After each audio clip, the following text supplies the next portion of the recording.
Okay, welcome to day 3 of your breathwork, your 5-day breathwork challenge. Now, today we're going to try to get a little bit more intense with the breathwork. Now, we talk about this term holotropic breathwork, and it's a specific type of pattern of breathing where you repeat a 3-second inhale and a 3-second exhale, and you do this circular breath for a sustained amount of time.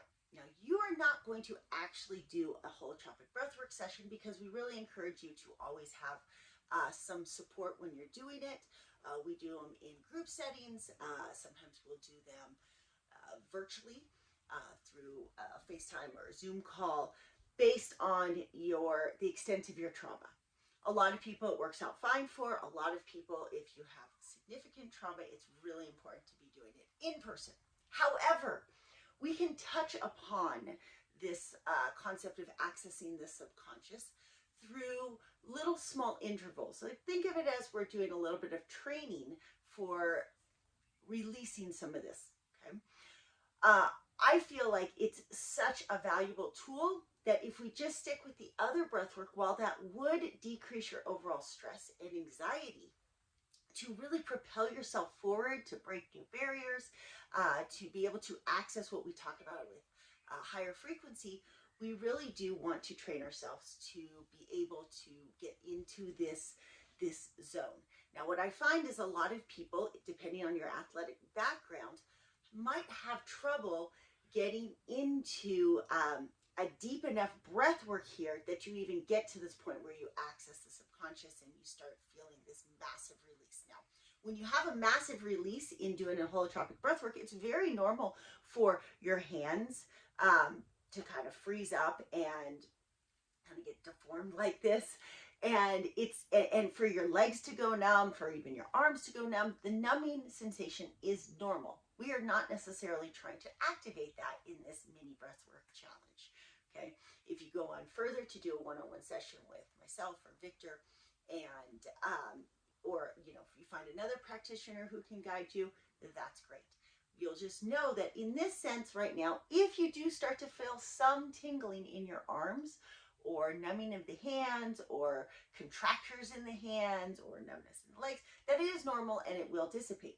What I actually want you to do is try to get yourself close to that and then back off and start to notice, because a lot of this breathwork challenge is about just accessing self-awareness, a deeper level of connection with your mind and body, and a deeper level of really just more self-awareness, of seeing that you're more than just, I say you're all this all the time, your skin and bones, that there's much more to you. You're an energetic being. And so I want you today to go further in your breath work by tapping into that energy field.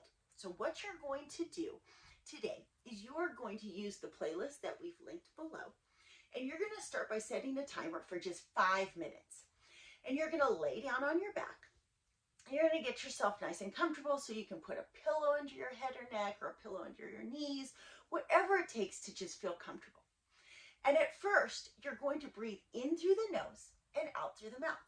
Okay, like I said, depending on your athleticism, like how much you've exerted yourself, some people have very powerful diaphragmatic breathing patterns. They can get into this breathing really easily. Okay. But if you don't, that's very normal. And if you feel like you still have shallow breaths, you might not necessarily feel much more than what you felt in the previous 2 days of breath work. Okay? But what we're trying to do is make it so that you breathe through your belly, big, deep diaphragmatic breaths, so that you're inhaling actively. Okay, being able to expand the belly, expand the chest. And as you exhale, we want it to be very passive. In, 2, 3, out, 2, 3.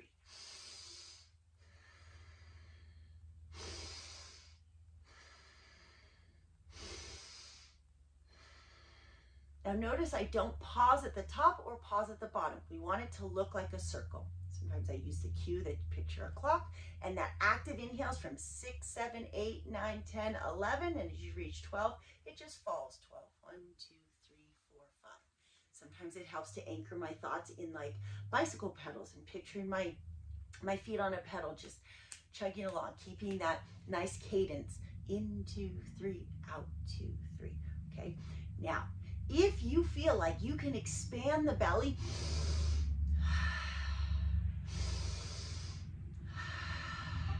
and sigh out through the mouth and feel pretty comfortable with that, the next step, the next progression to make it a little bit more intense, again, depending on your past trauma, how much you want to access the subconscious, you can go inhaling through the nose, exhaling through the nose. It's still an active, more aggressive inhale and a much more passive softening on the exhale.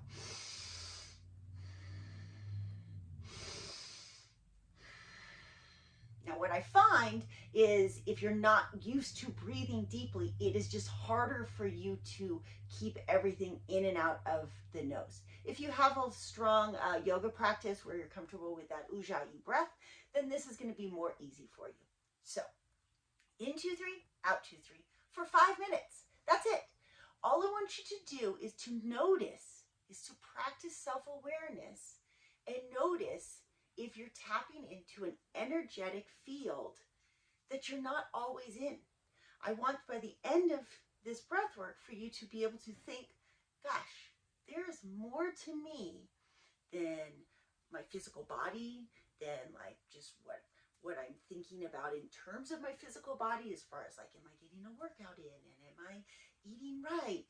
Because while it is important to move our bodies and it is important to put good food into our bodies, we can affect our reality so much more dramatically, powerfully by accessing this energetic field, right? Where our energy flows, our physical body will naturally move towards. So sometimes I've noticed, Victor and I have been personal trainers for 30 years, and I noticed that people have these sticking points in their health and fitness because they're only looking at their physical reality.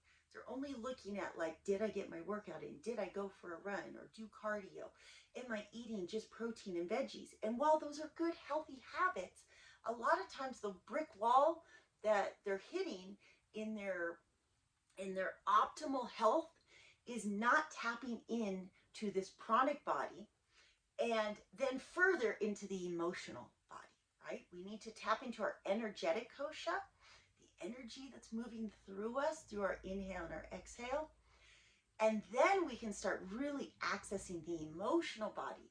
And in Be the Hero, we spend a lot of time talking about that it's your emotional body that's keeping you healthy or in a state of dis-ease. Okay, we can work from there and then we can work down. Okay, so you're going to set 5 minutes and you're going to breathe in 2, 3, out 2,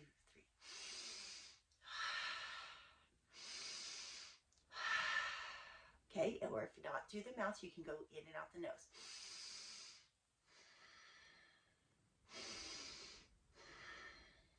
From here, if you want to do a one-on-one breathwork session with Victor or myself, it is a very powerful healing experience. So we encourage you to take that next step. Other than that, we'll be back in day 4 and tell you the next evolution in your breathwork challenge.